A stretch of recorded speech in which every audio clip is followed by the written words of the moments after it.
Catherine? Is the GIF coming up on itself? Because mine it says I'm still recording something. No, it will. It happens. It's kind of like this little delay, but then once it goes out on Twitter, it happens, and it's quite funny because we kind of like do this movement thing. So it's quite funny. Okay. We kind of look Okay, like so it's going robots. now. Okay.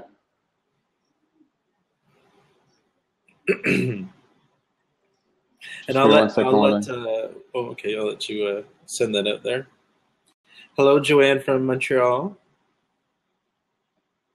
Oh, he just canceled himself out by accident. We are gonna get we'll get moving here in a second. Luis is calling in from Gran Canaria, Spain, so that's why it's 29 degrees Celsius over where he is, and it's not like that here. It's about 1 degree where I am, so a nice contrast. So he's coming back in here now. Montreal, how warm is Montreal today? We got the sun, we just don't got the warmth over here.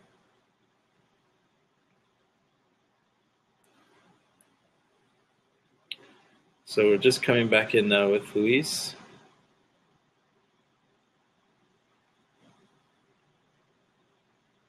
And if you anyone wants to ask a question at any time, you can do /Q on the side there, and it highlights your comment as a question. I'll give you an example right now. So if you do /Q, then you write your question, it's highlighted for us there, and it makes it easier for us to see where there are questions. 9 degrees in Montreal and Sao Paulo. Hey, I used to live in Sao Paulo, Leticia. Bom dia, tudo bem?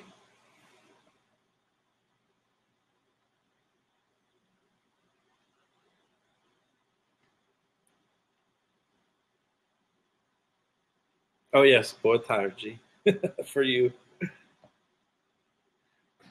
Yeah, this is Louis' first blab. So I keep having all these people on my blabs who are first time users. I should be getting a commission or something. Yeah, you should, get something here, Yeah, for real. Well, good morning, everyone, or good afternoon, depending on where you are. My name is Jamie Good. I'm the Digital Fluency Coach. I'm here in Ontario, Canada, where I said it's nice and sunny out there, but not very warm.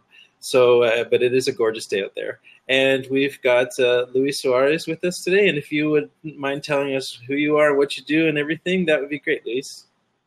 Hi, Jamie. Thanks for having me. Oh, sure. So my name is Luis Suarez. I live in and work in Gran Canaria. So it's nice, lovely, and sunny.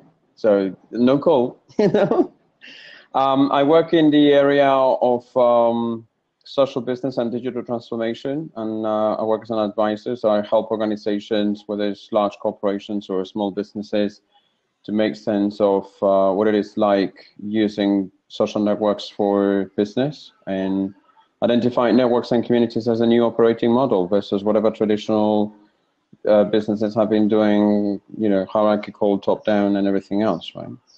Awesome. And on my spare time, I would say probably that nearly 8 years ago, I decided to dump email as a business tool, and I only rely on social networking tools. So which is awesome. Yeah, I know. It's been a long journey, I can tell you that. I keep saying all the time, almost probably on a weekly basis, that email is the scourge of our modern society. So the fact that you aren't using it, I'm like, I want to say, yeah, praise you because it's so awesome.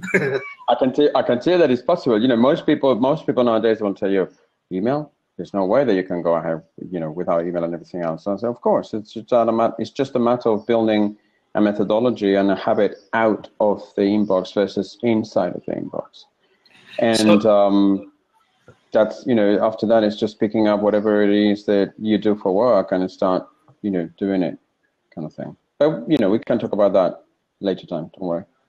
Oh, yeah, we'll definitely talk about it because someone just freaked out there on the right side saying 8 years off email. So I'm sure someone's super interested in what you have to say.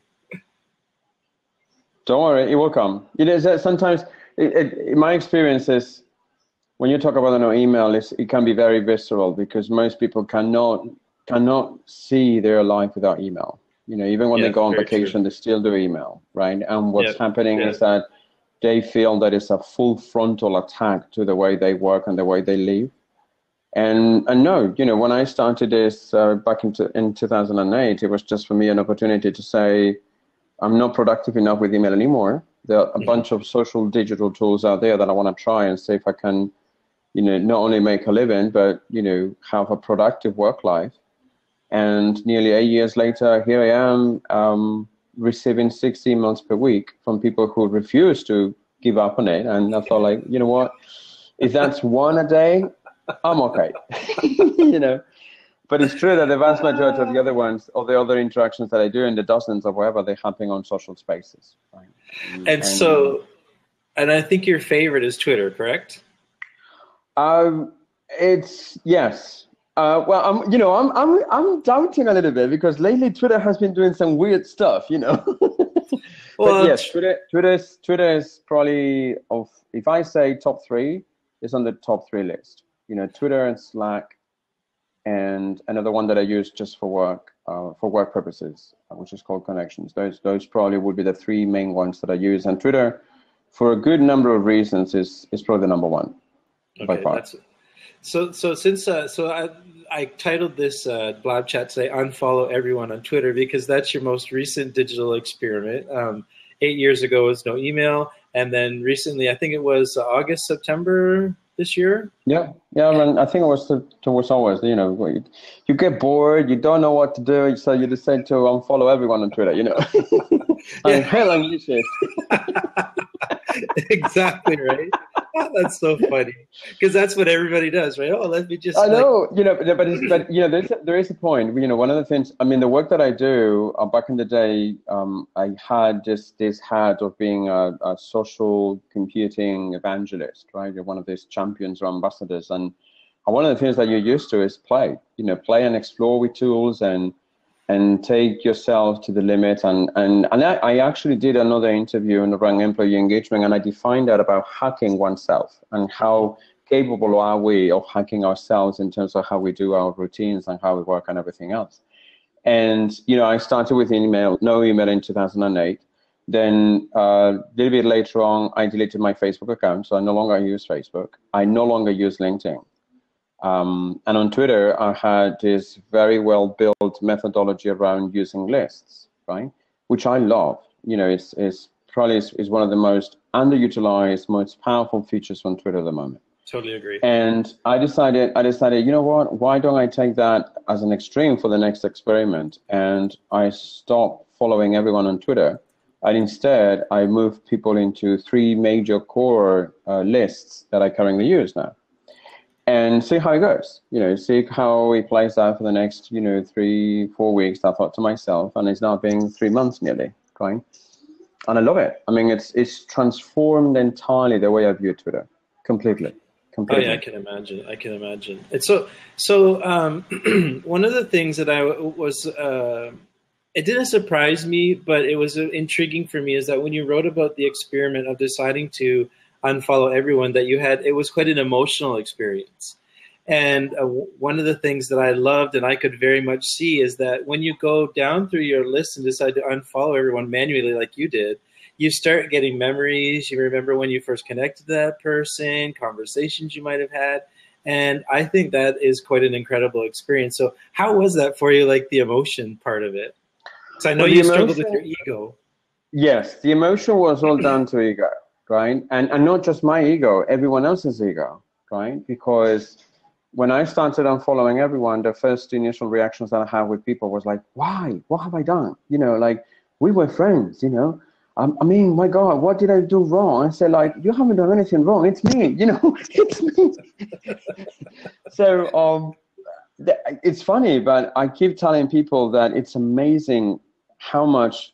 Plenty of our social interactions are actually driven by our ego. So the premise that I wanted to try to prove as well is whether I could use Twitter without the ego-centric metric, right, or the vanity metric, as they call it, which is essentially the following and the follower, right, the follower ratio. Yeah. And I eventually struggled. I can tell you, I struggled at the very beginning. It's hard when you see that no one follows you anymore. You fall flat on a certain number of people that you may have, and no one follows you anymore because you're not following back. You're not doing reciprocal stuff. And it's not that I was following everyone. I was just following maybe about a bit over 1,000 people, And I think I had around 12,000 members out of 12,000 people who were following. So it's not that I reciprocated constantly, but the thing was that there were plenty of people who were saying, you know, I don't really feel comfortable if you're not following me back, even though you were doing it before, because it feels like we're no longer going to be friends. And I go like, and I, you know, that's when I got really emotional about it. And I say like, Jesus Christ, this is just a tool. You know, we have got relationships, we have got friendships, we have got business that we have done together. To me, the following and the follower is just BS. You know, it's just an opportunity for me to say, hey, here's how hot and cool I am with X thousand of people who follow me. I'm sorry, but if, you know, if they are not capable of nurturing conversations or having conversations or participating in conversations with me, they're worthless. Yeah. I mean, of the 12,000 people that I have on my follower list, I would probably say that I interact with maybe about 100, 200 people, right, maximum, over the course of months and everything else. And I'm quite happy with that. You know, I'm quite happy with that because I still think that Twitter as a conversation tool is massive, especially with the strangers. You know, as a way to get to know them. Yes. It's brilliant. It's absolutely superb. Yeah. What happens is that I think we're being led tremendously by that vanity metric. You know, they say that Twitter is all about celebrities and TV, right? And I can tell you that in my country, in Spain, that's exactly right, with one of the third group, which is politicians, right? And I thought, I'm sorry, but that's not what Twitter was born like in 2006, 2007. It was actually born as an opportunity to learn, to be exposed, to communicate, to have conversations, to basically find interesting people. I don't want to hang out with celebrities. I'm sorry. I mean, why would I hang out with someone who's got 35 million people? Hello? Like, what's that? It's crazy. It's surreal. So if, like I said, it's tough to let your ego go. But once you shake it off for a week or two, you realize that some of the interactions that you were doing, if not most of the interactions, they were actually driven by that ego. And once you let it go and you learn that things can be different, and then you can do things much more interesting by not talking about yourself and, you know, broadcasting constantly or whatever, but actually trying to be part of a conversation where you're trying to add value, the whole thing changes. And it's transformed the way I use it right now. Yeah, that's amazing. And that's the thing that I missed lately, and that we had talked about this a bit back and forth on Twitter about a couple of months ago, was I got so addicted at first because the conversations were so great and so fun, and I was learning so much. And I just couldn't believe it. For me, I was telling people it was like a free college course. And now I think because of what you're saying with the vanity metric, so many people are just like, and you can tell too when you go to profiles, everybody wants their follower count higher than their following. And so the following back and forth thing that we used to have before, it doesn't happen anymore. And not that that needs to happen, but I find that there's a different mindset now, and you can feel it. Yeah, and I tell you why that's happening. I think that, you know, contrary to what most people, and I think I'm going to say this and I'm going to make a lot of people upset, right? But hey, I'm going to do it. The reason why we no longer have conversations on Twitter is because we're no longer there. We started using all of these automated tools that allow us to post at a certain schedule and share the tweet and not come back. And I thought, like, I'm sorry, but that's not what Twitter was designed for. It was not designed for bots to interact with each other in our names. I said, no, it was meant for you to be there when you are there. There are times when, you know, because of work schedules, traveling or whatever, and poor connectivity, I'm not on Twitter for days. You know, does that mean that I don't read tweets from people? Of course I do every day, you know, but I may not, you know, go there and start a conversation because I know that the conversation can go longer and I may not have the connectivity and I may not have the opportunity to go on. But I wish Twitter would help me identify those who send automated tweets, because I will ignore them completely. You know, I would tell them, you know, if you're not there, I can't care less. Because when I go to a bar and I have a conversation with you, you not put me with one of those Autobots saying, yeah, I'm having a beer, come back in 5 minutes. It's ridiculous. You know, it's ridiculous. And it annoys the hell out of me, because then you have got people abusing the whole system by sharing 50, 60 tweets per day. I said, yeah, because I want to reach all of my audiences. I'm sorry, you're just basically bragging for noise. And you're bragging for people to basically play your game. I said, I'm sorry about that. No, there's a time when you go and have to decide to break the chain and break it, and that's eventually what I did. And I did a very conscious exercise of when I was adding, I was unfollowing everyone, and when I was adding them into public lists, I made a very conscious exercise of basically who was tooting their own horn and marketing themselves and broadcasting themselves, and who else was trying to actually have a conversation. Not every day, whenever the time, whenever it would happen, but they will be willing to go for a conversation. Yeah. And that helped reshape the entire experience as well, because now, you see that most people will tell you, oh, no one reads Twitter anymore, and no one engages on Twitter anymore. And I said, well, there are people who actually do. You just need to dig in a little bit further and connect with them, right? Yes. And connect with it. The thing is that for me, is no longer follow. Is adding them into a public Twitter list that everyone can see, that everyone can follow. And what I really love about it is that I'm telling people, hey, folks, here are the groups of people that I'm learning a lot from Twitter. And that I'm actually thinking that you may learn a thing or two as well. Because, when you go into my public timeline before, you couldn't make sense of anything. You would have to check my follower list to see what was happening. But now I'm exposing my timelines. Yes, right? totally. Yeah. And that helps me tell other people, these are the folks that are right now getting my attention on Twitter. Yeah. There are 3 lists that are not static, obviously, so people come and go. I have got, sometimes, there may be someone that I decide to follow, and what I do is to put them on a list, and I give them about a month to see if that helps retain my attention. And if not, I let them go. It's all about the way I say it is all about how much attention do you have, how much attention you want to spare. Right? Yes. And time is limited. It's the only currency that is limited. Once it's done, it's done. You cannot get it back, right? Mm-hmm. So, and that's one of the things that I really like about this approach that I did about following everyone, because it allowed me to refocus on what I wanted to get from the tool, not what other people wanted to get from the tool. Yeah, because I remember you said to me that one of the things you didn't like, and is one of the challenges I have too, and why I always recommend people use lists, is because it's like a fire hose.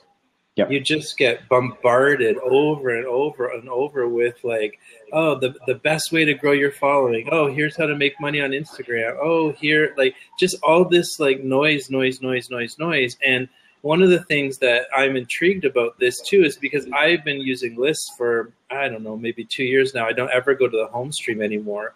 And I have a much more focused and good use of the tool than I did before, but I still see too much junk. And so when you and I were back and forth about this, and then after reading your article a while back, I've started to slowly unfollow people. And I'm trying to do it in a way, though, that I still have some certain lists where I get information. So, for example, I really like craft beer. So there's a lot of great breweries around here. And I like following them to see what new beers they have out, because I will drive there and buy it, right? So I and food, like I have beer and food. I want to know where's the good food and where's the good beer. And so lists like that I like creating because just for the information, because I don't watch TV, I don't read the newspaper, I don't listen to the radio. So Twitter for me is not just conversation, it's also where I get my information.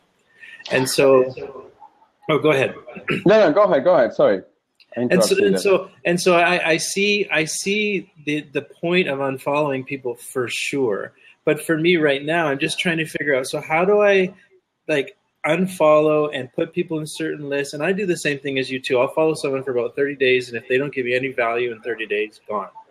So it's a very interesting exercise. And the thing you're saying about ego, I understand that, and I get that. But for me, I've never worried about the numbers I have. I don't care how many people follow me. And it's funny because I'll go and do workshops about social media marketing, and people are like, you don't even have 2,000 followers and you teach about this? And I'm like, because it doesn't matter to me. Like why would I have 10,000 followers but nobody ever talks to me? What's the point? But here's the thing. You just basically explain there why the vanity metric still rules our business today. Yeah. You will have people who will not invite you to do events or workshops or work with a client because you do not have, if not thousands of people in your lists that actually follow you. Totally true. So I go like, I'm sorry, but that's not how you work in social collaborative spaces. In social collaborative spaces that you can pick up, think about, I don't know, things like Trello, like Slack or Basecamp or any of the enterprise social networking tools. there's no vanity metric in there. You know, you have a network of people that you connect with, and those are the ones that you do work with. So what I find really troubling is when someone says, yeah, we would love to invite you, but it looks like you don't follow anyone on Twitter. So what's the deal there? You feel like you're your own celebrity now that you only follow no one? And I thought, like, you have totally missed the point, didn't you? Yeah. And you know, what I do is in terms of, because, you know, some people may be wondering, so how do I do it? So I have got those 3 public lists. Yeah. I've got some private ones, but they are, you know, they're very dodgy. They were from my previous days when I used to follow people and everything else and put them in weird places. But the 3 public ones that I use, they're actually done to me in terms of proximity. You know, so there's the first one, which I call collaborators, which are essentially people that I have worked with, or that I work with, or that I know that in the near future I will end up working with. Okay, that's smart. Right? Yeah.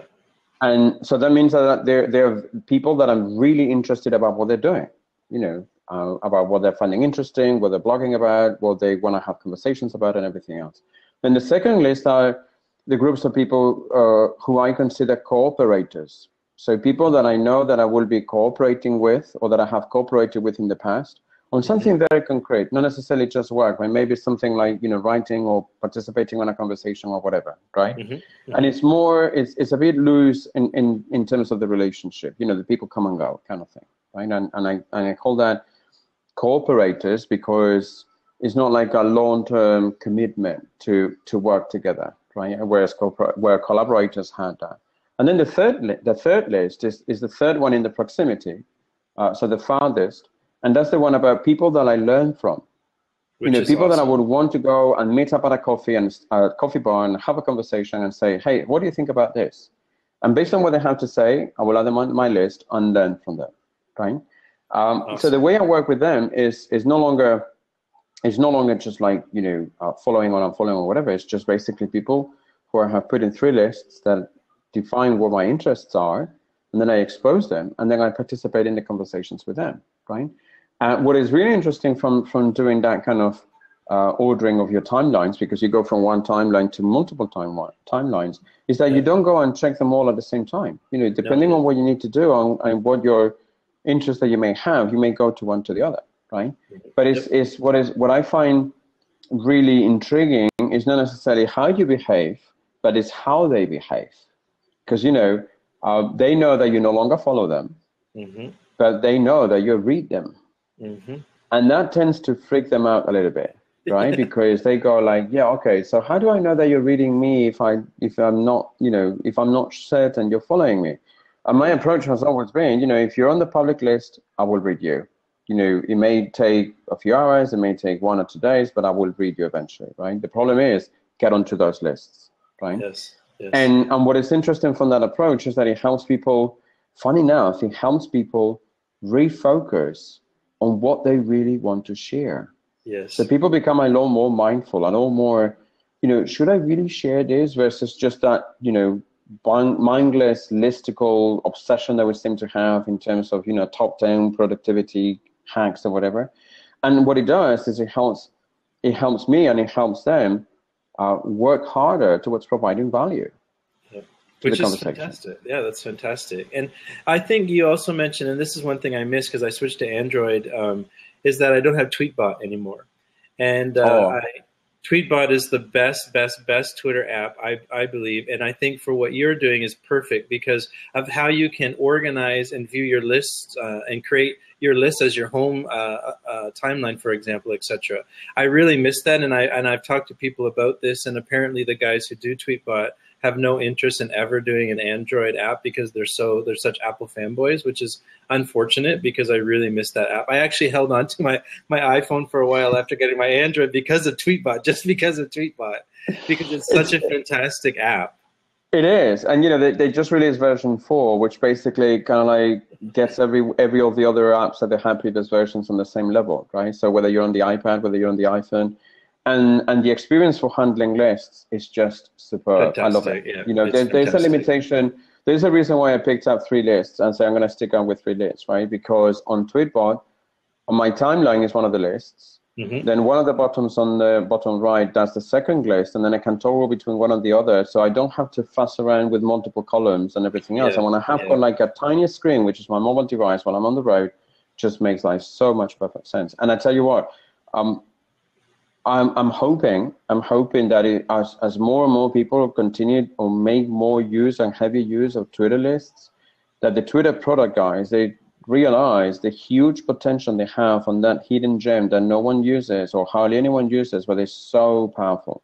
I agree. And provide a client, regardless of the operating system, that actually handles lists much more effectively. One of the things that I like about it is that you can dip in, dip out as you may see fit. You no longer have to go and think, oh my God, I have to go into my home line because otherwise I will meet the tweets that have been shared 3-4 hours ago. No, it should be our pace, the one that defines when we go there, not the system's pace, right, or the tools pace. And that's one of the things that I really like Tweetbot about it, because I'm using it on the Mac, I'm using on the iPhone and on the iPad, and it just works beautifully. And then people tell me, oh yeah, but you're missing out on the new features and new capabilities coming out of Twitter. I said, well, given the recent noise about the change from favorites to hearts, I don't miss that yet. Because I don't see it on Twitter, there's no update yet, So that's people so are like, funny. yeah, but don't you like the change to that? I said, well, yeah, I like it, but I don't sort of like go crazy with you all like, oh my God, they have changed completely what I have done. So in a way, Tweetbot allows you also to adjust to what people feel when they get exposed to, new things that happen on Twitter, new capabilities. And then, because it takes a little bit of time on Tweetbot to come through, so they give you an opportunity to see what everyone comments about it, what everyone says about it, what everyone raves or rants about it. And then when Tweetbot does the change, then you go, oh yeah, I know that. I'm familiar with it, I just want to it makes a big difference. I just want to point out, too, because there's a discussion going on the side there about the apps, and Aaron is saying that TweetLogic he thinks is even better than Tweetbot, so it's something I'm very interested in now. But unfortunately, it's not for Android. But one of the things that people can also do, and it doesn't matter if it's Android or iOS or anything, even BlackBerry, is in browser, just one of the things that I do is I use Hootsuite. And in Hootsuite, you can create a stream that is one of your lists. And so, for example, if you had 3 lists like you have, then you could just have 3 streams in Hootsuite. And the benefit of that in Hootsuite is that they're all beside each other in streams, and you can just run down them and check them out and respond from there. So TweetDeck on Windows does that as well. Okay. Right? The thing that I don't like about TweetDeck is that it basically gets my Mac onto a hold, and I said I'm not going to tolerate that. You don't need to do all the work at the same time the things are happening, right? But TweetDeck, for those folks who may be on Windows who may want to give it a go in terms of having that multiple column timeline, it allows it to do it quite nicely as well, right? And it works relatively okay. It's just that my Mac is that 5-year-old machine, and it's just about to and I need something that doesn't take so many resources. Yeah, that's true.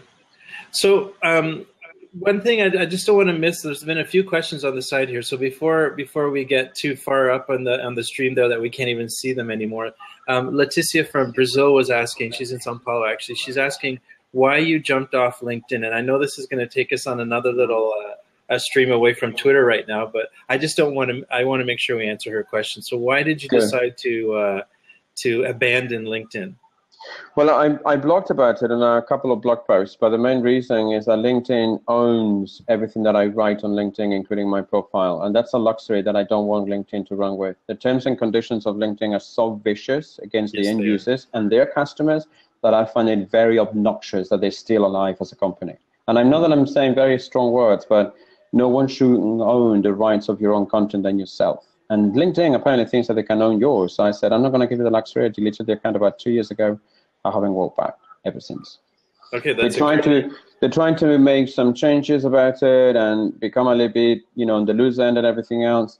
But then a few other people who were lawyers, Heather Busing, for instance, in the UK, in the US, New York, wrote about a follow-up on why LinkedIn still doesn't get it.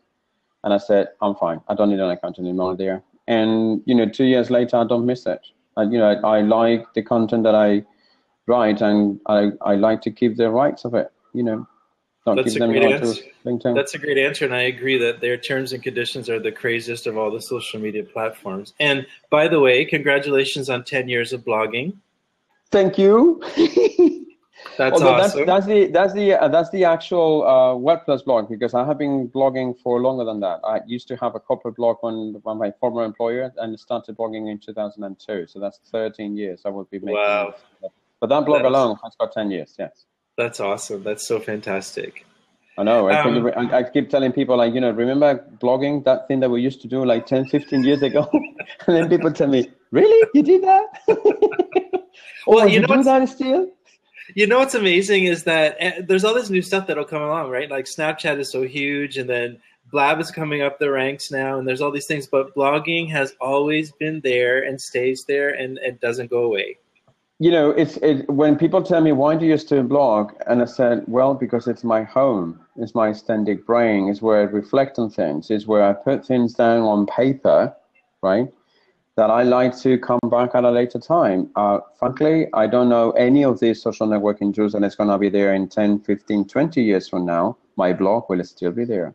I keep telling people that at one point in time, we all need to have a permanent home. Where we hang out, with whom we hang out, and what tools we use to hang out, they don't care. As long as you have one place where you can go, I need to head back there, right? Yes, and here's a weird thing. When I wrote that blog post about the 10-year anniversary, I actually went to the first article, the first post that I shared on that blog in October 2005. I did not recognize myself. It was unreal. I thought, did I write that? I thought to myself, I cannot believe that, And I realized the evolution of me as a blogger, tons of life experiences, tons of work accumulated in corporate world and whatever afterwards. And I could not recognize myself from 10 years back. And that on its own makes a blog totally worth it. That self-reflection period of saying how you have evolved as a human being is priceless. Yeah, it was just like journaling. I'm always pushing journaling on people and saying, if you're feeling down, if you're feeling confused, if you got too many thoughts in your head, get it out on paper, write it down. And I like to start the morning with journaling. I call it like my kind of just morning pages, where you wake up in the morning, you have like for me at least, my brain is going insane. And so if I just sit and just write, it allows me just to get into my work easier sometimes, because I've allowed some of the stuff that's going on up here to at least be out on the paper and get out of my brain for a while. So I know, the reason why I like it as well is because we human beings are very bad at remembering history, right? And especially in the business world, we keep recycling things every 20 years, more or less, right? So plenty of the conversations that we're having now about this so-called social business, digital transformation kind of thing, if you look into it, that was originally what knowledge management did in the early 90s, right? So when everyone comes up with these strategies about what we should be doing, about how do we manage knowledge, about how do we collaborate, how do we learn, how do we actually provoke engagement and everything else, I go back to some of those blog posts from like 8, 9, 10 years ago, and I say, oh, I wrote that. Look, it still works.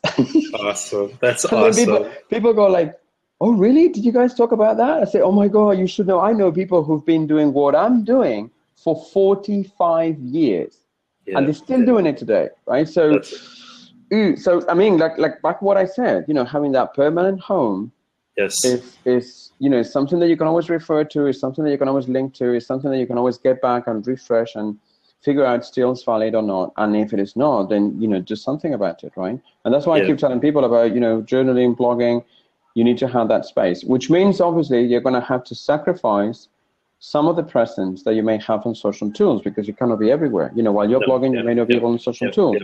But I keep telling people it's worth it. Sometimes you need to give people a break, and you need to move on, and let them have their own conversations, and they know that you will be there and you will be back in 1, 2, 3 days again, and they know how to get in touch with you, and whenever that happens, right? Yeah, it's totally true. And the other thing is too, with your blog, you control it, and when you're on Facebook, Facebook controls it, and when you're on LinkedIn, LinkedIn controls it, and when you're on Snapchat, Snapchat. So they change and do things all the time, but your blog, you can keep it the same, and that's another thing I really like about it too. Yeah, well, and that's one of the things that from that comment that you just mentioned now, is that I don't like the algorithm telling me what's interesting. I want to decide as a human being, right? And which is the reason why I love Twitter lists. Yes. Because on the home line timelines from Facebook or Twitter or LinkedIn is the algorithm that defines what you see and everything else and how you work it, or the time, the time period or the frequency that is not very, very extended, right? And I said, you know what? So far, the algorithm is not very, very smart in terms of what it really interests me. So let it down to me, please. And then maybe in 10, 15 years, we'll talk again and see what happens, right? Yeah. And that's one of the things that Twitter lists provide you, right? There's another social networking tool there, Google Plus. I know that I may be saying some kind of like swear words now, like Google Plus, what's that? Like a zombie land. But Google Plus originally had a brilliant notion, a brilliant concept with the Google Plus circles, where you could actually, put people in circles depending on the interest area, and then have conversations and publish content to them the way they would publish content to you and everything else. In a way, Twitter lists are very close to Google Plus circles, right? Where you define what the timeline, what the new timeline is going to look like. Right? Yes. And based on that, based on your interests or based on the work that you do or based on what you want to learn about or what you want to find out about, they make total sense, right? Yeah. And why I still prefer to work with lists, for instance. Yeah, same here. Now, the other thing that we have been back and forth on a little bit in the last couple of days is the new heart like button on Twitter that used to be called the favorite. And you had said that so far you kind of like it, and I'm sure you could tell by what I was posting that I don't really like it. So I'll just explain to you what my view on it is because when I've been teaching about Twitter over the last, I don't know how many years now, I've always said that what I think the Twitter or the favorite button was created for was basically like a bookmark. And so it was a tool for you to be able to hold on to a tweet and then refer to it later. And so for me, it was really great that I would be, for example, doing a workshop in a school from like 1 to 3 p.m. And during that workshop, people would be tweeting me and I can't answer them at that point. And then I've got maybe a 2-hour drive home after where I also can't answer them, but I don't want to not respond to them. So what I would do is I would favorite those tweets from my workshop, and then I would respond to them later when I had a chance, and then I would unfavorite them when I was done with it. What I've been seeing lately, and I mean, it makes sense that Twitter switched to a like button because everybody started using the favorite button as a like button anyway. They were carrying over their habits from Instagram and Facebook over to Twitter anyway. And so, I mean, it makes sense for Twitter to do that. But what I'm finding is happening is that it's a lazy engagement tool now for brands. And so one of the things that I'm thinking is going to happen a little bit more than is already happening is that there's going to be less conversation because, for example, I'll go back to beer again. I will sometimes go to a craft brewery and I will try one of their new beers. I'll take a picture of it, I'll tweet it out, and I'll say, go to this brewery today because they have this cask that's about to run out and it's a fantastic beer. And then the brewery, what do? They just favorite it or they just like it. And I'm like, okay, really? Like, that is so lazy. You should be responding to me. You should be connecting with your customers. You should be saying, thanks for stopping by. We really appreciate it. Like, basically, conversation. And so this is one of the things I'm worried about with the like button is that it's just going to be a lazy way for like social media managers or just people in general to read something and just go like instead of actually responding and having a conversation. I don't think that that's going to happen, and I'll tell you why. I'm telling you my perception of how I see it, right? So if you look into all of the likes that are there, it's on Facebook, it's on Instagram, on Snapchat and everything else. Those particular applications, they seem to have a very personal touch, right? A very, most people use them for personal matters, not for business really, right? Which is why they're so popular, because after all, you're liking someone's, because you're connected with that person, so you're liking someone's photograph or whatever and everything else. Now, Twitter, on the other hand, is mostly being used as a business tool, right?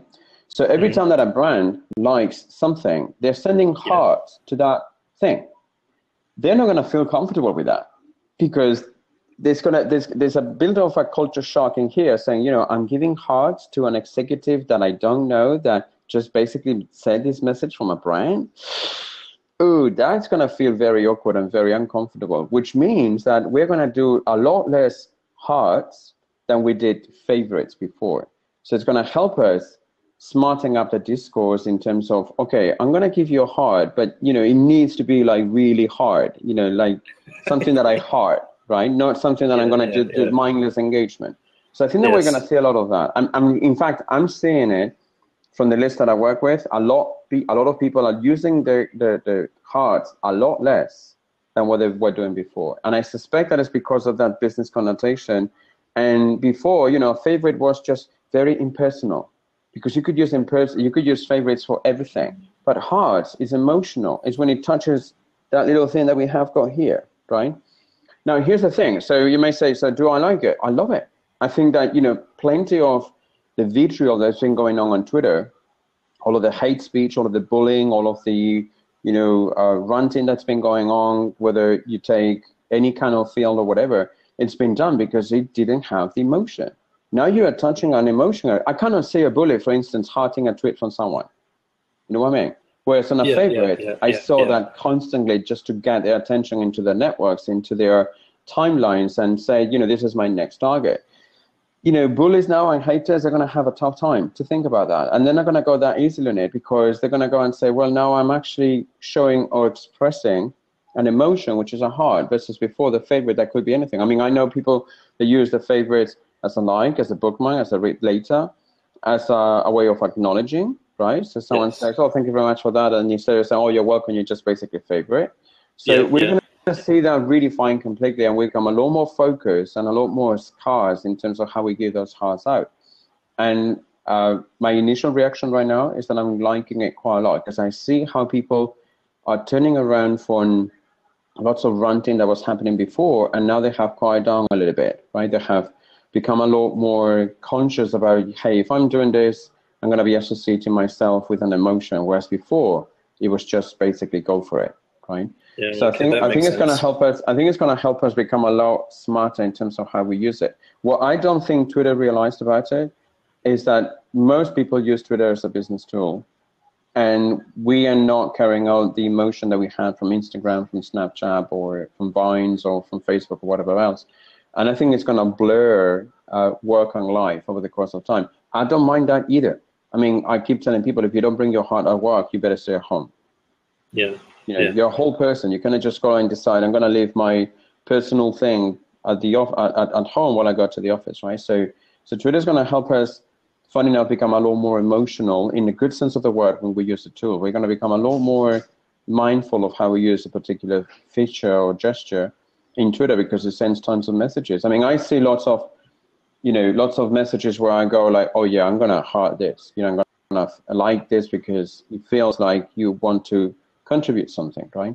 Yeah. And one of the things that I like as part of the connotation is, you know, the heart button is basically I love, right? Yes. But it also means I would love to. So for instance, the example that you just mentioned now is I would love to respond, but I have to do it later. So if you switch also from I love to I would love to, so I'm gonna so someone said something really interesting and you don't want to read it yet, but you want to read it later. The message from me is I would love to read it. So what do? I just heart it for a later time when I come back to it, right? So that basically helps me also to the people that it's not just that I love the stuff that you do, it's also that I would love to read the stuff that you do. That's how I'm viewing as well the hearts from that point of view. So that makes total sense to me. Like I agree, but I also think that there's a little bit of a piece here where you and I think about Twitter a lot differently than so many other people. And so this I would love to, and this kind of idea that you have about it, I think is not as common in the Twitter sphere as we would like it to be.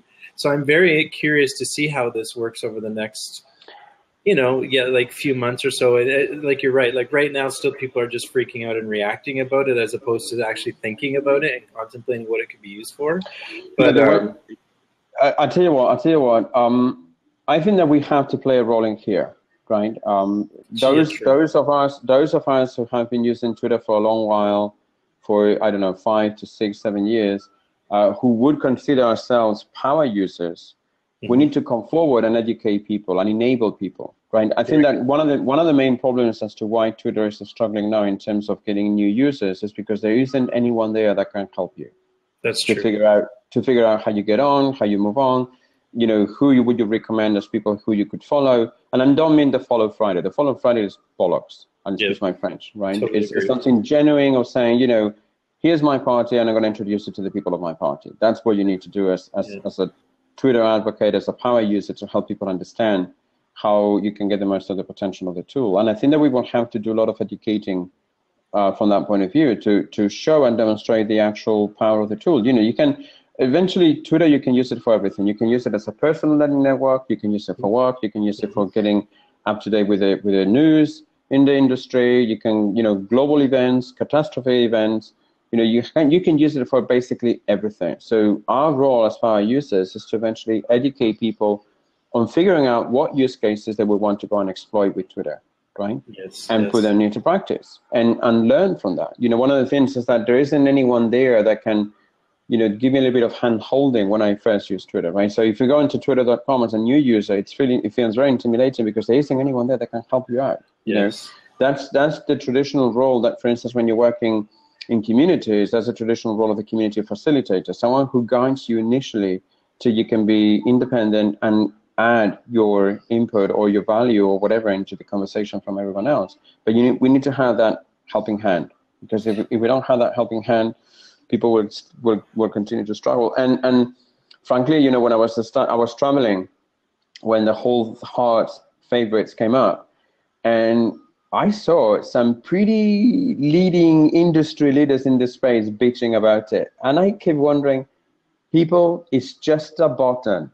It's only that. It doesn't do anything else than that. So goodness grief, get over with it, right? It's just a button. And I remember the conversation, back in the day when Twitter didn't have mentions, when Twitter didn't have hashtags, and everyone went crazy about them.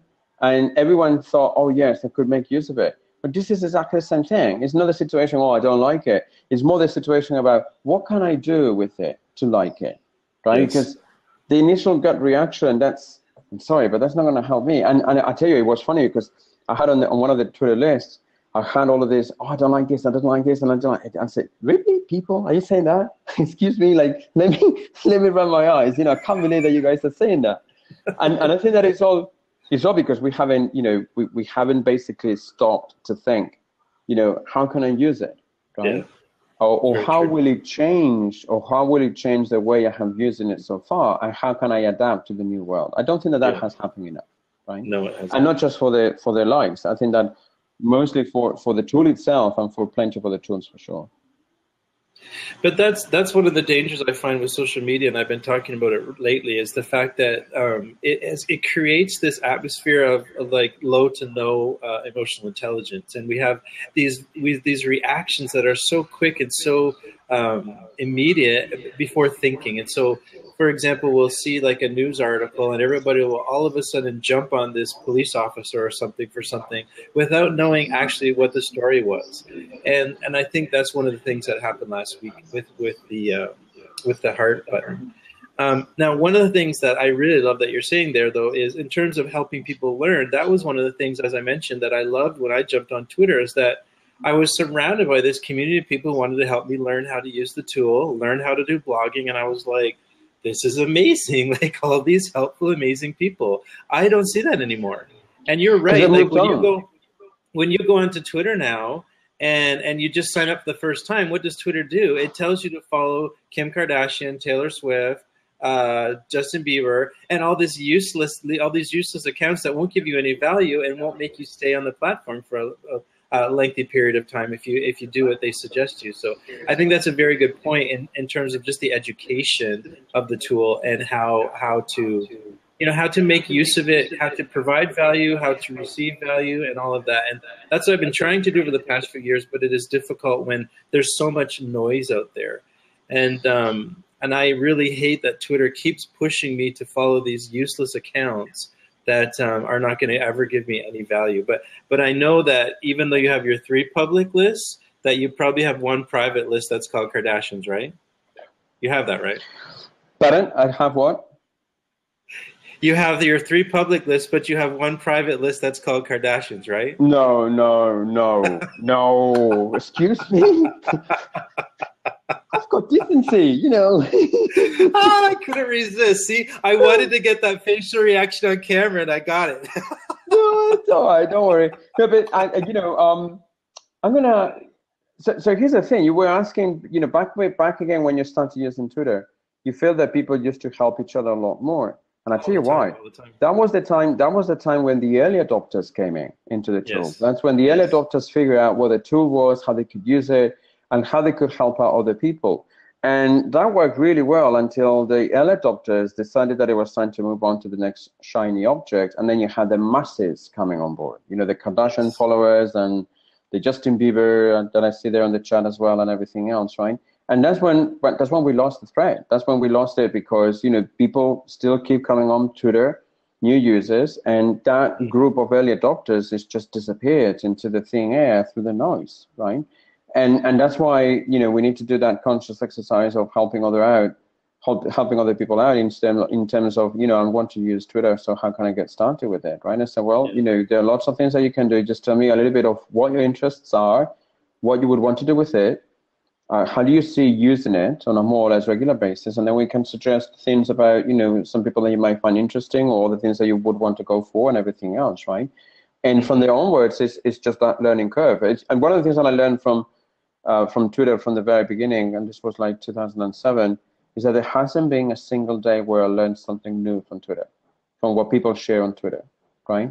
That it relates directly with the work that I do or whatever, or, interests that I have or news that are happening out there.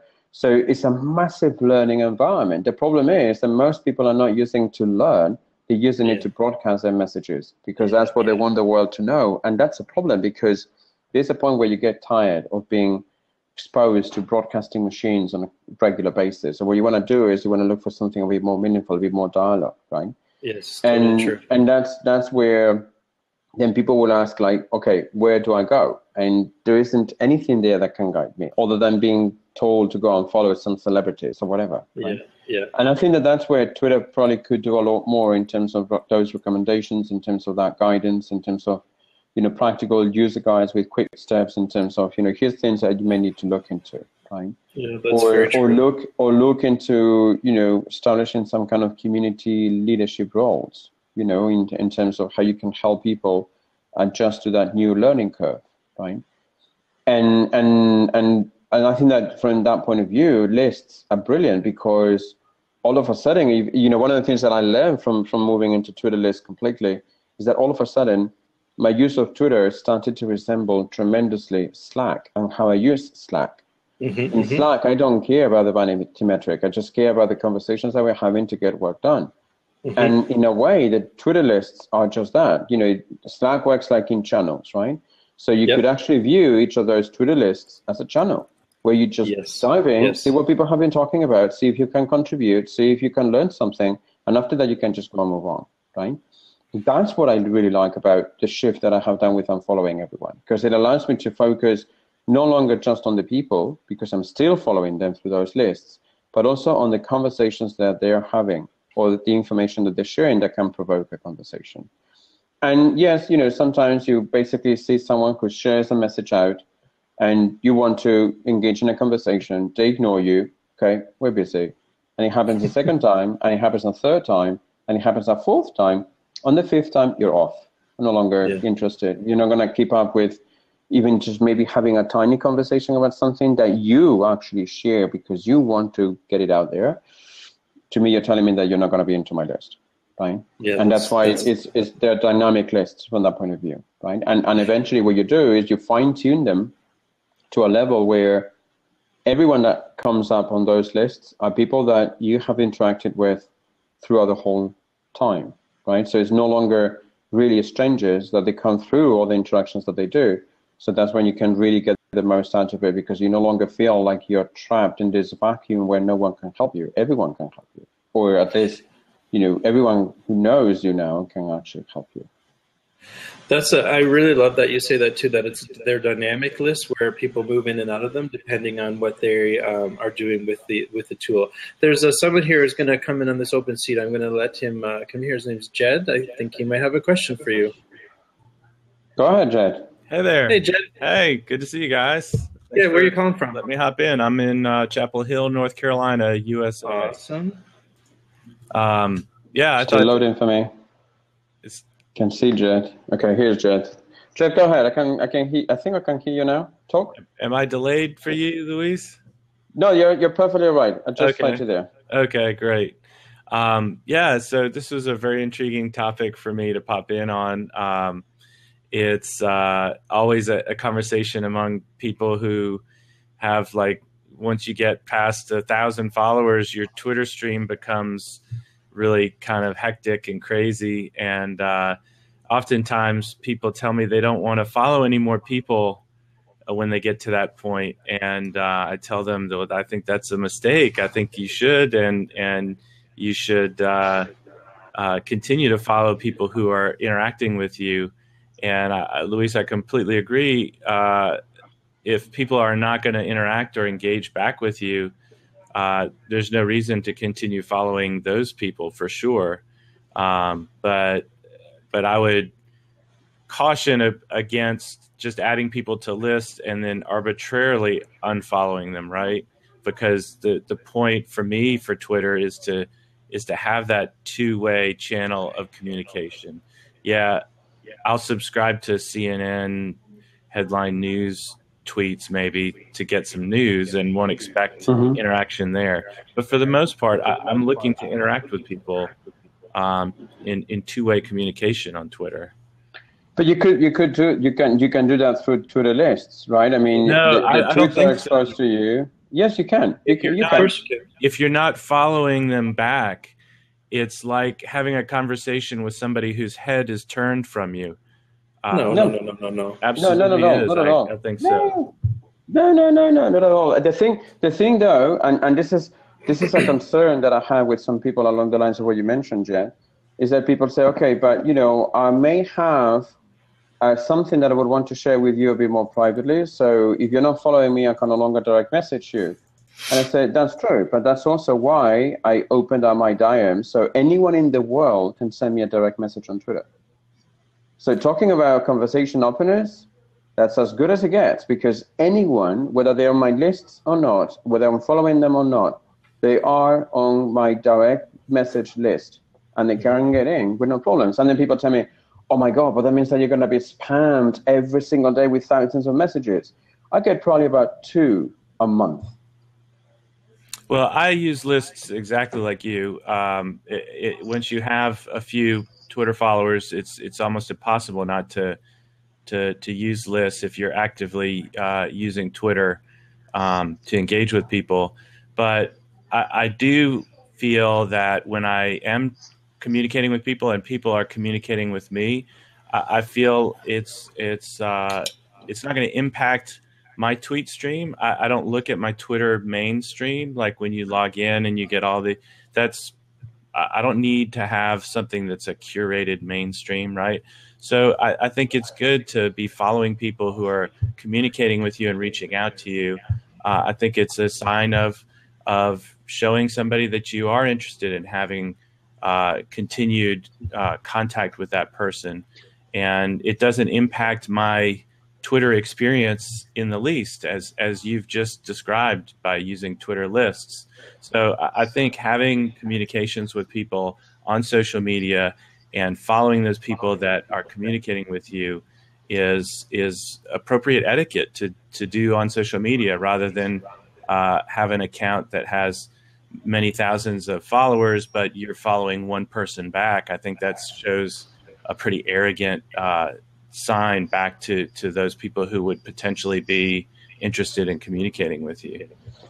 I'm not saying that's what you are. I know you follow more than one person. No. But the thing is that I'm not following anyone. If you go into my Twitter handle, there are 0 followers, and that was exactly what you explained there. That was the whole point, that I wanted to prove whether. I wanted to prove the following. If Twitter decided to drop the following and the follower, will I still use the tool? For me now, after this experiment, the answer is yes. For the vast majority, and for the reasons that you explained now, which is mostly vanity metrics and netiquette, false netiquette, because if you're Well, on my I Twitter don't list, think those are two very different hang things, on. Luis. Hang on for a second, Jet. So if you are on one of my Twitter lists, I can basically read every single one of your tweets and respond to them, and you can respond back. So what's the difference with Yeah. following? Vanity is having 40,000 followers and not following anybody. To me, that's a vanity metric. I think It following is. back those people who are communicating with you is not a vanity metric, and it's showing that you actually have an interest in following their tweets. But I think True, but you can do the same thing with the lists. I don't see the Exactly. difference. I don't see the difference between using lists and using the following, because you still see everything they post. You still interact with them. Yeah. They can still access you personally through direct message. I can if you would continue want to interact with you here, Luis, but it's not fine. as a pleasurable that's- experience.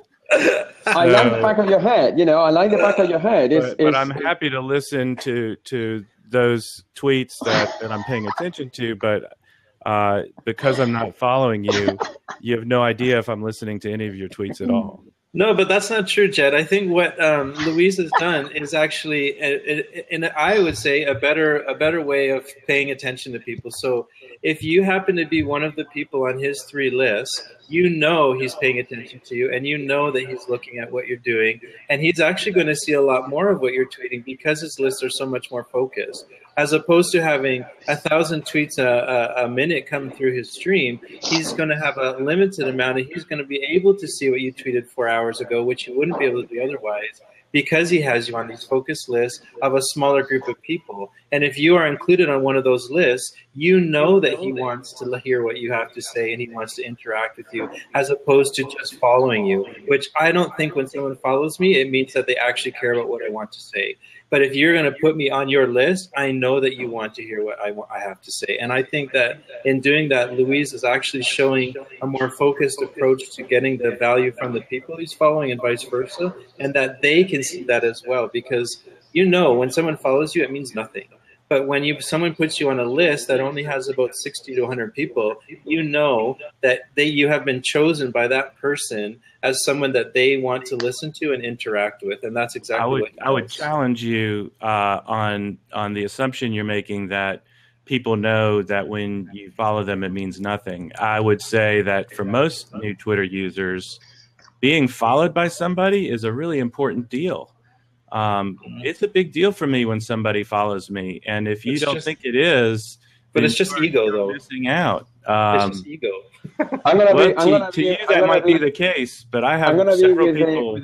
I'm going to be with the guy next to me. That's an ego metric. Whether you wanted to acknowledge it or not, it is. And I tell you the difference between that. When you process email, acknowledging other people's existence is not an ego metric. That's right, but there are multiple ways of how you can doing it without showing that ego. Let me give you the example of an email. So do you get happy every time that someone sends you an email?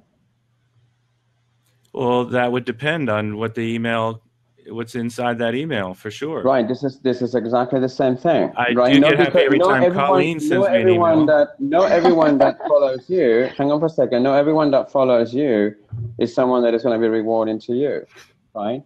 Because you never know how that conversation is going to explode. Maybe, what happens with, especially those people who you're saying that are driven by the thousands of followers, that's exactly what they do. They trick you into being followed first, and you go, oh my God, I've been followed by this guy who has got 400,000 followers. Wow, that's cool. You never hear from that person again, ever, ever. The only thing is that at the moment that you follow back, you fall into their trap. They win, you lose. To them, you are one of concerned about getting sucked into somebody's follow back scheme. So you're worried that somebody's followed you only so that you'll follow them back, and you don't want to be tricked into that. But it's not just that. Pretty negative outlook. And the way I look at it is I value everybody that follows me, and I try to create some sort of interaction with those people who do follow me, and with people who follow me, and I create an interaction with them, or I acknowledge that they followed me and thank them, and then I notice later that they haven't tweeted in 30 days, I'm happy to unfollow that person because I know there's not going to be a conversation there. But I'm thrilled, and yes, it may be they've touched my ego, but I am thrilled that anytime somebody follows me on Twitter and I appreciate it, and I try and do the same back. And I think that's how we make a connection on social media. I think that's what it's all about in terms of the tools that you have to connect with people and create relationships on social. If you're not willing to follow them, wow, what does that say about your willingness to create a relationship with that person? The conversation, Jed, the way I build relationships is not through following. It's actually through the conversation. Hang on for a second. So the way I build relationships is not through following people, it's through the conversations that we have.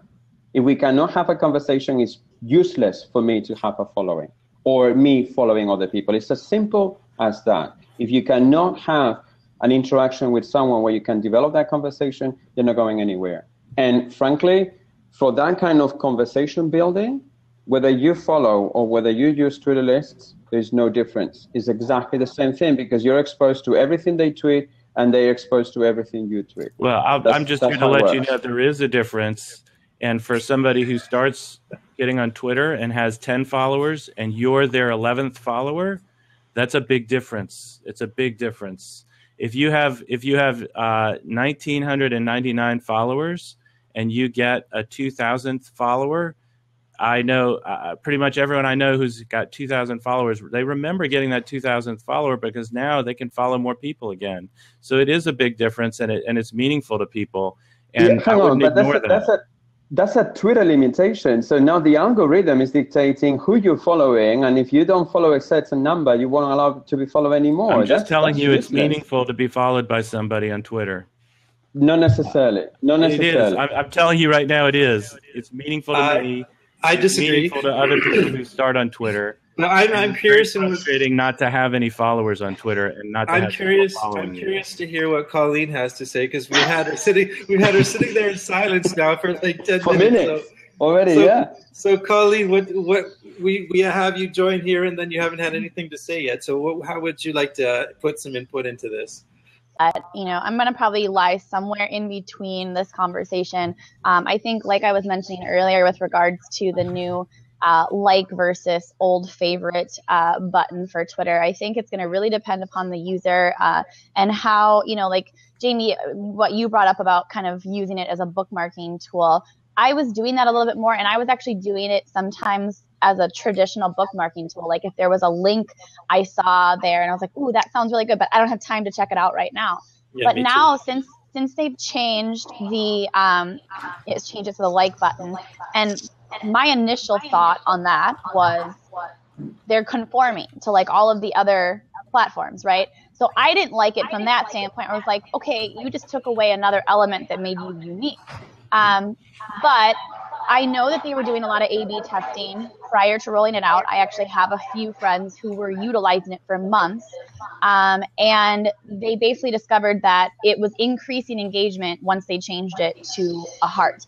So people were just going through just like they would on a lot of other platforms and just clicking like, oh yeah, yep, this is awesome. I like what you're saying. So I do agree from that standpoint to an extent where there's going to be some really quick engagement where they're not going to have a conversation.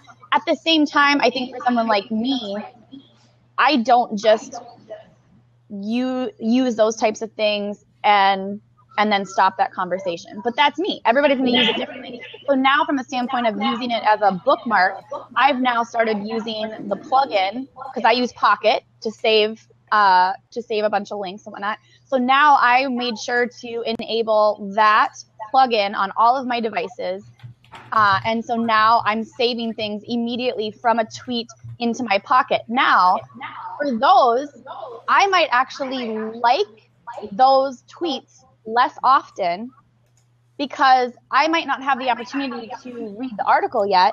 So I'm not going to like it if I don't know if I like the article, but I'm going to save that link. So that's actually decreasing my engagement in that standpoint. So again, I think there's kind of something in between, and it's going to vary for every user based upon how we engage with people, how we're utilizing that tool, and that might evolve for each one of us now that it has changed. So I don't think it's like a very straightforward, like this is going to increase or this is going to decrease. It's going to depend upon the situation. And I think, we're just going to need to see a lot more time for that to roll out and see what's happening. But again, I see valid points even on both of your guys' side from that standpoint.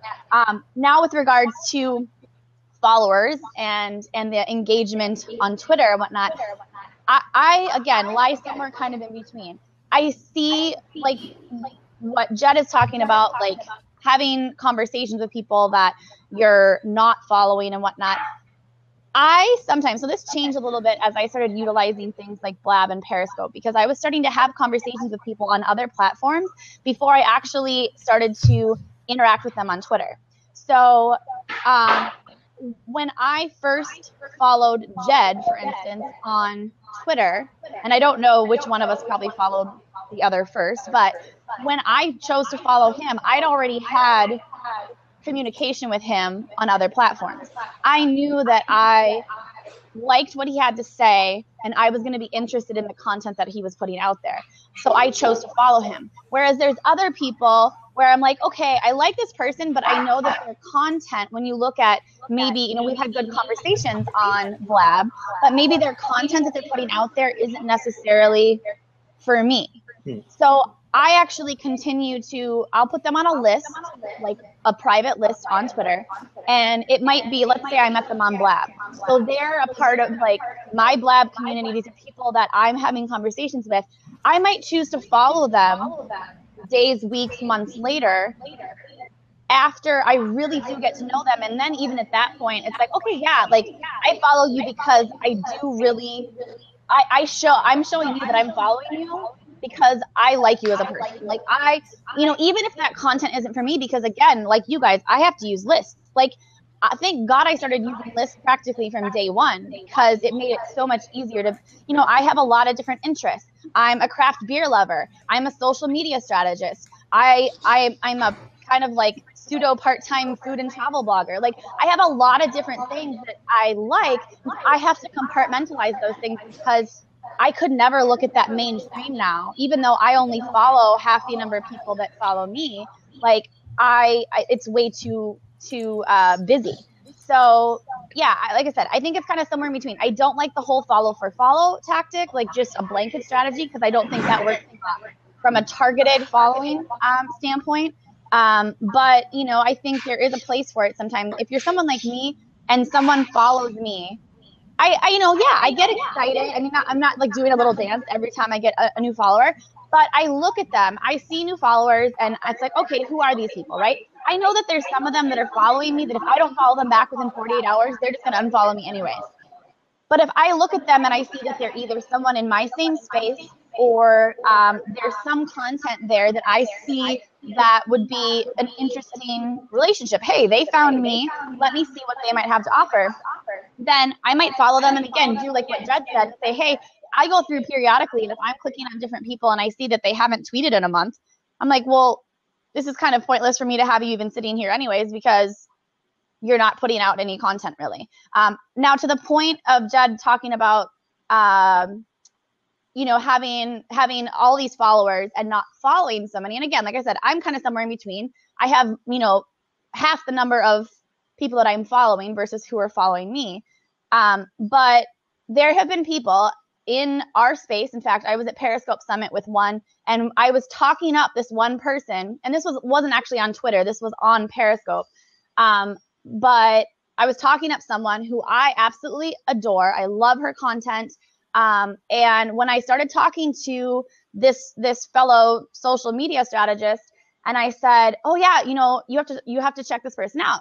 So he immediately goes to her profile, and he absolutely said, I will not follow her because she has like, at the time, like 11,000 followers, and she was following 19 people. And so that was a huge turnoff for somebody like him. So again, not everybody's going to be like that. But I think that, you know, again, it's going to depend upon the user. So we talk about all these different things. There's a lot of different ways to look at it. And that's what makes these kind of conversations great. Like, I learn a lot of stuff from these types of conversations. I'm like, you know what? I've never actually looked at it like that. And it was the reason, like getting back to the whole like versus favorite thing, the reason why I'm utilizing that differently now, and like I started implementing the Pocket plugins, is because of a conversation that I had the day after they changed that. And it was started on Twitter, continued on Blab, and people started being like, well, yeah, but this is kind of how I use it. And I'm like, okay, you know what? like I can see some value in that, and I have the ability to use this Pocket plugin. So why don't I just, switch to this? So that's what I love about these conversations. I think they're really valuable. I think we can definitely learn from one another. It's not all about like, hey, I believe this, and no, this is wrong. Like this is how it should be. There really is like so many different ways to utilize these platforms that can be successful for individual people. So just because one strategy doesn't work for one person or it does work for another doesn't mean that it's going to work across the board. And that's what keeps us all in jobs, like, because if there was just one way of doing it, there'd be like a social media Bible out there and everybody could just go, purchase it and read through it and, so. And one of the things I think is important to remember is what you say, we all use it differently. And what it comes down to is at the end of the day, when I am about to go to bed, how I use my time is up to me. And that's one thing Louise mentioned earlier, is that time is the resource that we don't get back, right? Once it's gone, it's gone. And so if I decide to tweak Twitter a certain way, if he decides to unfollow everyone a certain way so that his time that he spends during the day is more valuable on that platform, that's really up to him, right? When it comes down to it. And so that's one of the things that I like about this too, is that we can maybe take a few of the ideas that Louise has and put it into our practice. And we can take Pocket, like you're suggesting, we can put it into practice. Whatever works for us to make sure that the 24 hours we have in a day are used better is the way that we use it, right? Totally agree with you, Jamie. Absolutely. And so this is one of the reasons why I wanted to get Louise on here, is because he has taken a few things in digital spaces, like no email, for example, and now unfollowing everyone on Twitter. And it's a little more extreme than most of us would do. But I think what's really amazing about it is that he does it, he measures it, he reflects on it, he keeps telling us how it's going. He talks about the emotions and the ego involved, and he shares it all. And so for me, it's a fantastic thing to see. And then I start thinking, well, I wonder how that would work with me. Yes, Louise, go ahead. I tell you what, going back to what Colleen said, and it is not the right answer, because it's how I use Twitter. It's not how you all should use Twitter. It's my experience versus your own experience. And for me, it works. For me, it's beautiful. But for most other people, for the vast majority probably, I mean, I remember when I started doing this, I had around 10% of the original follow people that I had. They basically unfollowed and I never heard back, right? That's fine. Hey, well, time lives on. It wouldn't matter if everybody unfollowed you, right? It wouldn't, exactly. Yeah. You don't have to actually have any followers at all. You're just putting people onto your list so that you can curate your communication. Exactly. And when that happens, when my following is 0, I will declare this experiment a success. Because that means that we have all moved on away from the following follower. In the meantime, it's just playtime. And I love the playing time because it allows me to learn and see how other people will use the things that I'm doing. And right? I love that you're playing so that we can learn from you. It's amazing. Now, I want to be conscious of the time, though, Louise. Like I know for you, it's like 4:30 in the afternoon, and I want to make sure we're not going to be keeping you too long. Don't worry. Okay. And I think that Jamie's point about, there's no right or wrong way to use Twitter. So it's to everybody's their own workflow and their own way to best use the platform. I love the platform because of that, because it's so flexible. You mentioned earlier that Twitter encourages you to sign up to follow some celebrity accounts when you log in. I go both ways on that. I think it's okay to give new users to the platform some feeds that may or may not be interesting to them. Justin Bieber or what's that singer who's followed by the most people on Twitter? Katy Perry, Taylor Swift. Yeah, one of those two ladies. A lot of people love their tweets, so go for it. Let them follow those people. It's not for me, but that's fine. But the interesting thing about the suggestions, though, is based on the quote-unquote vanity metric of followers, because you never see when a person first signs on to Twitter, they're never suggested to follow someone who only has 1,000 followers, ever. That's true, but you can call it a vanity metric, but when you do have an account that's being followed by a large number of people, it is an indication, vanity or not, that content is being consumed. Well, maybe, because I also know some colleagues of mine here who have paid for followers, so it's not always true. And also there's also that false sense that the reason why you would follow a celeb is because you hope that one day they will tweet you something for your birthday, whatever, and that will make your day. That does not necessarily mean that that's engagement in there. Oh, Right? absolutely. I think That's a pathetic reason to follow somebody. Absolutely right. I would tell you that there are millions of people who would actually follow celebrities just because of that. Now, the thing that Jamie makes a very interesting point is, instead of showing on the suggested list those people, those celebrities or whatever, why doesn't Twitter, for instance, suggest people who live nearby where I live? Mm-hmm. Yeah, that's a good point. I like that. Right? And it could also or if I go in my profile that I do certain kind of work, why doesn't it do an exercise to suggest other people who do the same thing as absolutely. I agree with you 100% there. That would be much better, much more worthwhile for people, I think. Yeah. And I think that I think what we're missing in Twitter, and if you guys have been using it for a while, especially 2006, 2007. Plenty of what happened in Twitter back then was defined by the end users. Very powerful early adopters who knew all the thing about social networking tools, who put together, a Christmas dinner with the hashtags, and then the mentions were incorporated. They were coming from the users. We're missing that. We're not hacking enough Twitter in terms of telling Twitter what we find valuable, and then we bitch when they change favorites for likes because it changes us, right? I miss those times when we had the opportunity to experiment and play with the tool and say, this works, this doesn't work. Why don't we move this? Why don't we move that? Because that was originally, let's face it, would you guys still use Twitter today if there were no hashtags, if there were no mentions in the tool? I know I wouldn't. Yeah, no. Right?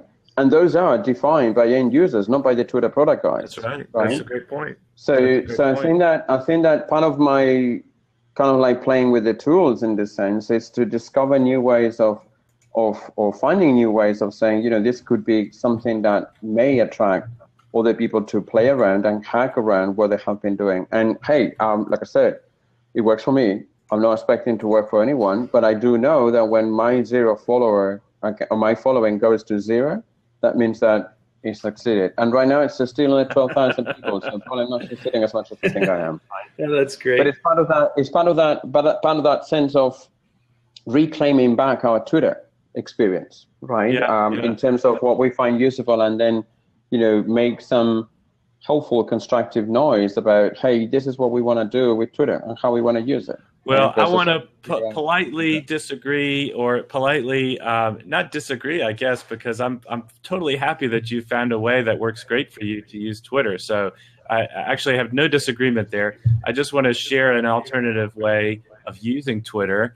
And I believe that Twitter and other social networks are just a reflection of society online, right? So I believe these are interactions we're having with people, and the way we interact with people matters. The way we shake somebody's hand, or whether we choose to follow them or not follow them, I believe it does matter. I believe it's more than vanity, and I believe it is important that people be acknowledged. And if they feel that getting followed is an acknowledgement, which I believe they do, I think it's important to grant them that acknowledgement and follow people who are interested in continuing a conversation. So that's where we disagree, but I'm very happy that we both have found ways to be very pleased with the Twitter platform and had some fruitful experiences with it. And I look forward to continuing to interact with both of you. So it's great to meet you. Awesome. Here on Blab.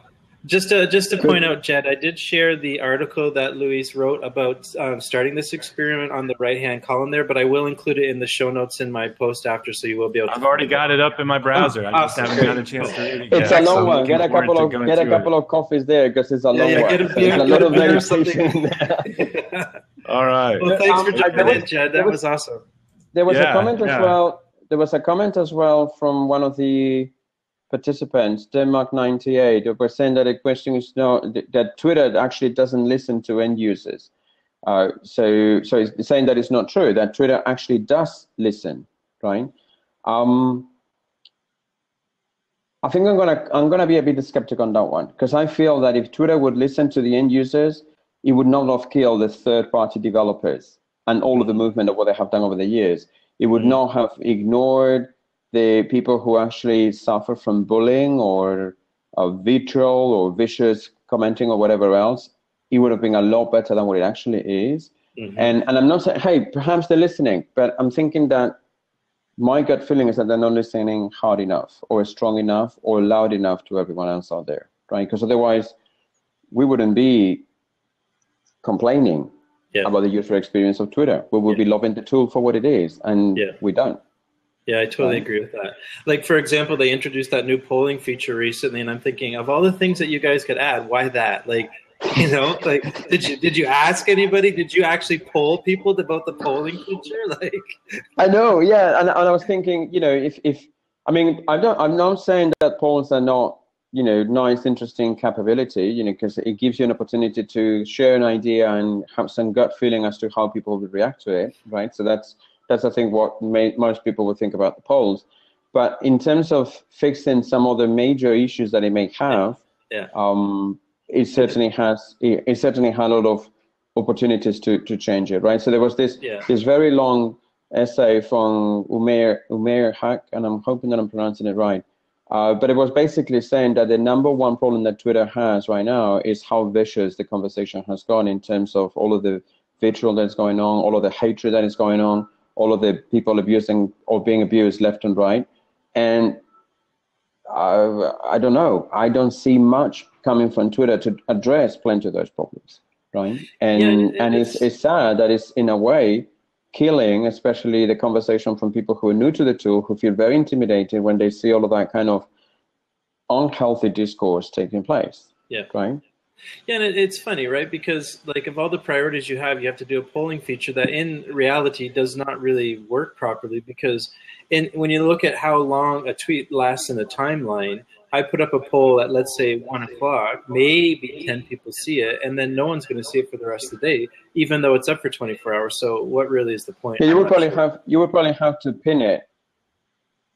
Right, so you would probably have to pin it to your profile so that people can go into your profile and check it out there. Yeah, right? But it's still hoping that people go to your profile. Yeah, because I never go to people's profiles. Exactly. Well, I know we've taken up some of your time, Louise. I don't know how much time you still have. Like, I think people are still wanting to jump in, but I've locked the seat for now, just because I think an hour and a half is kind of a nice.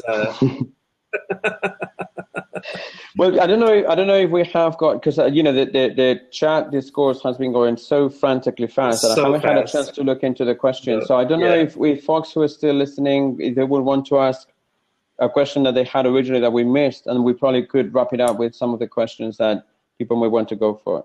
The other thing I can do, like I said, is when I'm finished, I will create a show notes thing. And what I do when I create the show notes is I go back over all the comments on the side. And so I can pull out of there some of the things we might have missed. And then, like I said, I'll open up that link for you to be able to answer in there if you want. Or I will go and answer them. Yeah, that's good. Yeah, or we can schedule a part 2 sometime in the future. But I'm just thinking in terms of people who would play this after that. This is starting to get maybe a little long for people.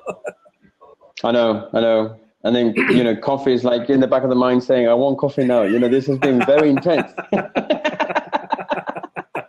Oh, it's been amazing, and I would love to keep going on for another hour, but I'm just mindful of like other people and yourself too. So I know there was the man you mentioned from Denmark. I think, I actually don't know if it's a man or a woman because I didn't check. He said he was going to jump in. I'm not sure if he's still there, if he wants to or not. Well, we can wait for a couple of minutes to say. I'll open it up for Denmark 98, and if Denmark 98, if you still have your question for Luis, we'll give you Patrick. Thanks, from Denmark. Thank you, Colleen. So Patrick from Denmark, if you want to grab while we wait for Patrick to show up on the open seat, do we have any questions from folks who want to perhaps repeat the question if we missed it from the dialogue, and say we can make some time in the meantime? Yeah, if you had a question on the right side that got bumped up because it's going so quickly and you want to repeat it there, go for it. I've been trying to pay attention, but it started to go a little fast and furious there for a while when Jen turned his head to the camera. Oh, that was awesome. The only problem about that is when people just listening to audio, they're not going to see that brilliant move. But anyways, that's the way it happens, right? Yeah, but hey, that's what's going on there. So I see there were some questions popping up here on the left. So here's one from Leland Best. Is there a good template to consider when starting your lists? Well, from my experience, it was when I wanted to focus on the conversations more than on the people that I was following, right? So there were people that are in the same industry where I am, or people who have got same interests or personal quests that I want to go for, whatever. And eventually what I did was when I jumped in and started going from the people that I follow, I didn't unfollow them all in one go. I went one by one, and this is like 1,200 people. And it was amazing as an experience to go through the timeline of nearly 8 years of Twitter use and eventually figuring out when I followed someone for what reason, because of what event, because of what kind of work we did together. And that was a mind-blowing experience. So if you're ever thinking about unfollowing everyone, don't use any automated tools. Obviously, if you're following thousands of people, it will be really challenging. But if you're just following a few hundred or maybe 1,000, make the effort to go one by one, and it will help you remember why that person needs to belong to one list and not the other, for instance. Yeah, good point. There's a question there too. How do you think we can renew the early adopter spirit? Honest two-way communication without the broadcast mentality? I think I know your answer already to that one. I think that we probably need to do a lot more listening of what they have to say and give them a lot of freedom to play with the tools. You guys remember when we started using the Twitter that everyone almost every day had a hack on Twitter to show up tweets in global maps and Google Maps and all of those fancy developments that then exploded in a huge number of Twitter clients? We need to bring that back. We need to bring that hacking experience back, because that's eventually what, may help us survive. It's bringing back those who can change the platform for the better in terms of developing hacks that are coming from the audience themselves in terms of how they use it. That could certainly help bring things back. That's how I think it could bring things up. And also perhaps having an opportunity to redefine the overall community experience, right? So have community leaders or facilitators that can help as that hand-holding exercise of saying, for people who are new, this is how you can get to. For people who are very advanced or power users, here's how you can help out and everything else. Yeah, amazing. Excuse me. So let's maybe wrap up. I really, really, really, really love that you joined me on this. I was so excited about this. My pleasure. I had lots of fun. I had fun too, and I think you had so many great points and things to talk about. And like I said, I love that you're backing it up with experience and data and stats, and you're reflecting. And I just think that's fantastic, because I think so many of us will just jump into all this stuff, start using it without contemplation, without reflection, without thinking. And you're doing such a good job of being a digital pioneer and just jumping into things and seeing what will happen. So I'm really curious to see what you'll do next. I was thinking earlier, you won't be showing us what you do with LinkedIn because you're not on the. Yeah, currently the one other tool that is grabbing my attention a lot is Instagram. So if I do something next, it will probably have to do with Instagram. Well, I saw that you were on Instagram, but didn't seem like you were using it much. So I was curious about that. So anytime you want to talk Instagram, I'd be glad to, because one of the things I did on Instagram when I started was decide that I wasn't going to use it unless I was going to get value from it and meet people. So I created what I call a weekend challenge community, where every weekend I post a challenge and people have to take a picture based on the theme. And now, 3 years later, I've got this amazing community built around my Instagram account. So anytime you want to talk Instagram, I'd be happy to. Well, I would love to. I think that we do have two different use cases for Instagram, because mine is mostly about life experiences, my own life experiences as I travel and sharing snippets of where I live. And making us jealous in the process. Oh, well, you're more than welcome to come over. No, but it's the thing that I find really intriguing about Instagram is that I haven't figured out yet whether I'm going to stick around as a personal experience or whether it can be also used as a business tool, right? So that's what I'm still trying to figure out. Right now, I love to get into Instagram to check how people see their lives and how they want to portray them to the outside world, even if it's total bullshit. I still enjoy what people feel is their supposed ideal life. Yeah, I love that. I love that. It tells, because basically what tells me there is that there's a lot of good out there, right? In terms of how people want to live their lives. It's just an opportunity to say, how can I help you achieve that? That's where it goes for me. Perfect. Well, thank you so much. I loved this. And like I said, there'll be show notes and a recording and a post that will go along with it. And you'll definitely know when that's ready. And everyone else there, if you're interested, I'll just post here. And Luis, on the right side there, if you want to put your website or your blog where people can reach you, that would probably be fantastic for people. I will do that. If it lets me. If it lets me, I'll go there. 1 second. So I've just shared there, that's my link for my Bright Minds page where I'm going to be putting this conversation and other Bright Minds conversations that I have. So anybody can go there. And Louise, if you want to share your blog, and I will share your article one more time for everybody as well, just so they have it. The browser is a bit slow there, so if you guys, actually it's relatively easy to find me. If you go into google.com and you look up Luis Suarez and it's not the one who plays football, it's me. Awesome. There you are. I just showed it there. Excellent. Oh, and there's Steven. I haven't seen Steven for a long time. So anyway, we're jumping off here, and I really appreciate it, and I'll see you probably in a couple of weeks with Claire. Yeah, absolutely. Thank you for having me here today, and it's been lovely, and I loved it, and definitely I look forward to part 2. Me too. Whatever it is. Yeah, me too. Thanks again, Jamie. Yeah, have a great afternoon over there in Spain. You too. Take care. Cheers. Yeah, bye-bye. See you later. Bye, everybody. Bye.